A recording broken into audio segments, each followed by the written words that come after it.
السلام علیکم۔ اللہ تعالی ہم سب کو اپنے حفظ و امان میں رکھے۔ سورۃ بقرہ کو 27 آیت تک ہم نے اس کی ترجمہ اور تفسیر کے ساتھ پڑھ لیا۔ آج آیت نمبر 28 سے اپنے سبق کو شروع کرتے ہیں۔ بسم اللہ الرحمن الرحیم۔ شروع اللہ کے نام سے جو بڑا مہربان اور نہایت رحم والا ہے۔ کیف تکفرون، کس طرح منکر ہوتے ہو، باللہ اللہ کے، وکنتم اور تم امواتن مردہ تھے، فاحیاکم بس پھر تم کو پیدا کیا، ثم یمیتکم پھر تم کو مارے گا، ثم یحییکم پھر تم کو چلائے گا، ثم الیہ ترجعون ثم پھر الیہ اسی کی طرف ترجعون لوٹائے جاؤ گے۔ کیف تکفرون باللہ، کس طرح تم انکار کرتے ہو اللہ کا، وکنتم امواتن فاحیاکم کہ تم تو مردہ تھے، اللہ نے تم کو زندہ کیا، ثم یمیتکم ثم یحییکم پھر تم کو مارے گا پھر تمہیں زندہ کرے گا، ثم الیہ ترجعون پھر اسی کی طرف لوٹائے جاؤ گے۔ هو الذی، وہی ہے جس نے خلق پیدا کیا، لکم تمہارے لیے، ما فی الارض جو کچھ زمین میں ہے، جمیعاً سب کا سب، ثم استوی پھر اللہ نے ارادہ کیا، الی السماء آسمان کی طرف،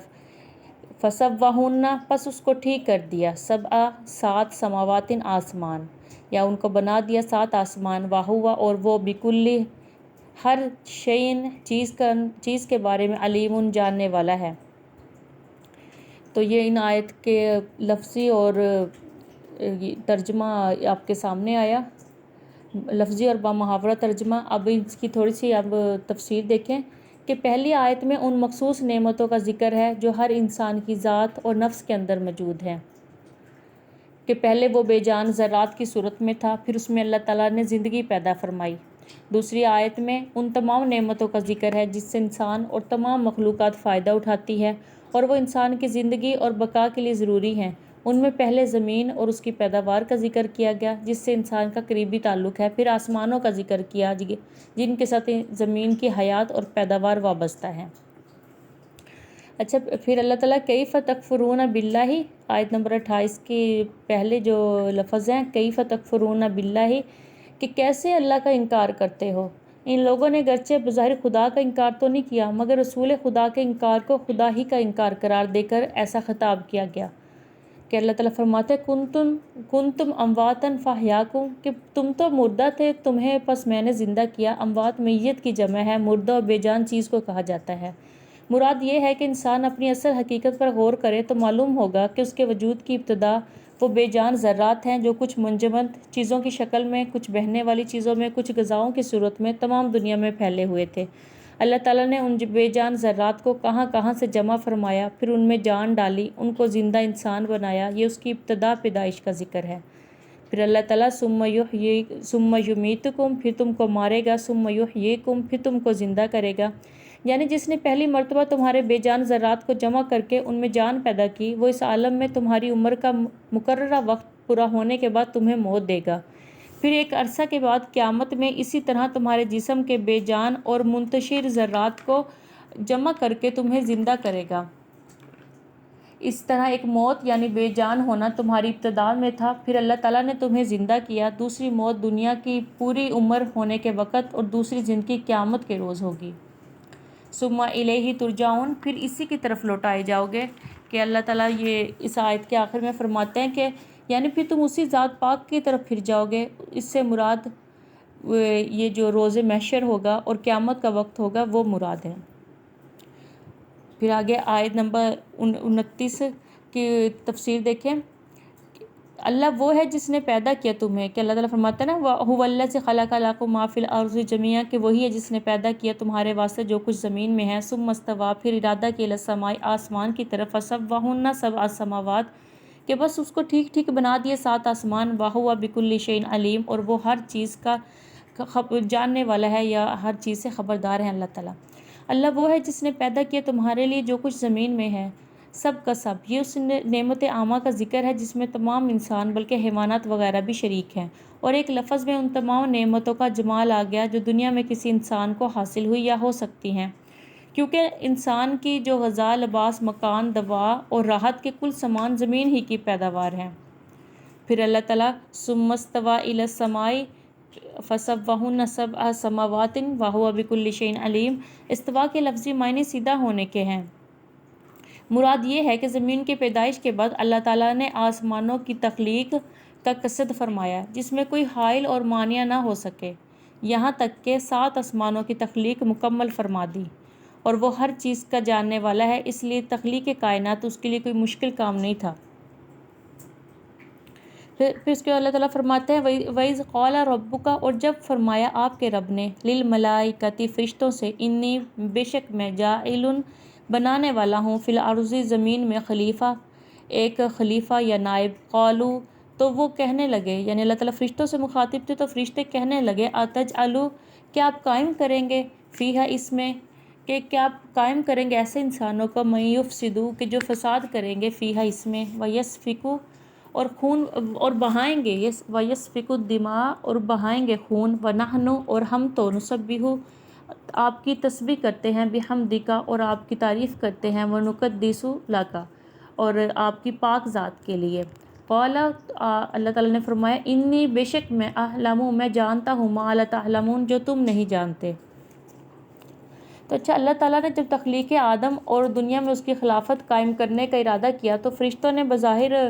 ان کا امتحان، تو اللہ تعالیٰ نے فرشتوں سے بظاہر ان کا امتحان لینے کے لیے اس کے ارادے کا ذکر فرمایا، جس میں اشارہ یہ تھا کہ وہ اس معاملے میں اپنی رائے کا اظہار کریں،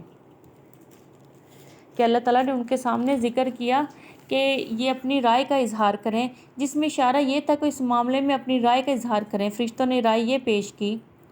کہ انسانوں میں تو ایسے لوگ بھی ہوں گے جو فساد اور خون ریزی کریں گے، ان کو زمین کی خلافت اور انتظام سپرد کرنا سمجھ میں نہیں آتا، اس کام کے لیے تو فرشتے زیادہ بہتر معلوم ہوتے ہیں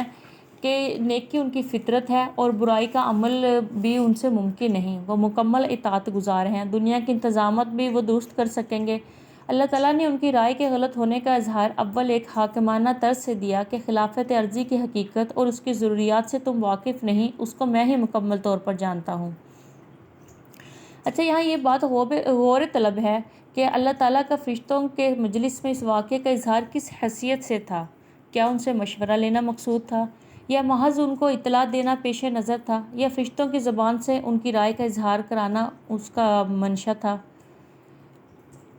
تو یہ بات ظاہر ہے کہ مشورہ کی ضرورت تو وہاں پیش آتی ہے جہاں مسئلہ کے سب پہلو کسی پر روشن نہ ہوں اور اپنے علم و بصیرت پر مکمل اطمینان نہ ہو، اس لیے دوسرے عقلاً اہل دانش سے مشورہ کیا جاتا ہے،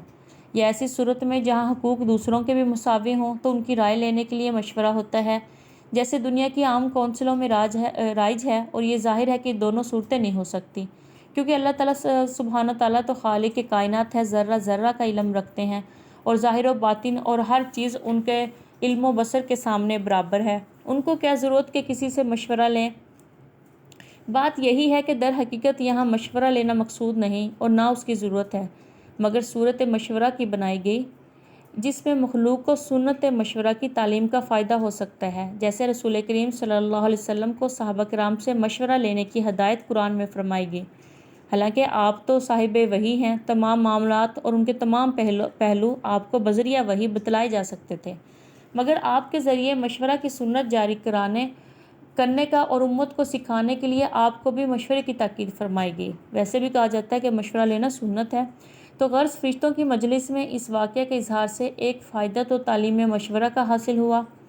دوسرا فائدہ خود الفاظ قرآنی کے اشارے سے یہ معلوم ہوتا ہے کہ انسان کی پیدائش سے پہلے فرشتے یہ سمجھتے تھے کہ ہم سے زیادہ افضل اور جاننے والا کوئی مخلوق اللہ تعالیٰ پیدا ہی نہیں کریں گے۔ ایک اور تفسیر بن جریر میں حضرت عبداللہ بن عباس رضی اللہ عنہ سے ایک روایت میں اس کی تصریح بھی ہے کہ خلقت آدم علیہ السلام سے پہلے فرشتے آپس میں کہتے تھے، جس کا ترجمہ ہے یعنی اللہ تعالیٰ کوئی مخلوق ہم سے افضل اور علم والی پیدا نہ فرمائیں گے، تو حضرت حق جل شانہ کے علم میں تھا کہ ایسی مخلوق بھی پیدا کرنا ہے جو تمام مخلوقات سے زیادہ افضل و علم والی ہوگی، اس لیے فرشتوں کی مجلس میں آدم علیہ السلام کو پیدا کرنے اور زمین کے نائب بنانے کا ذکر کیا گیا کہ وہ اپنے خیال کا اظہار کریں۔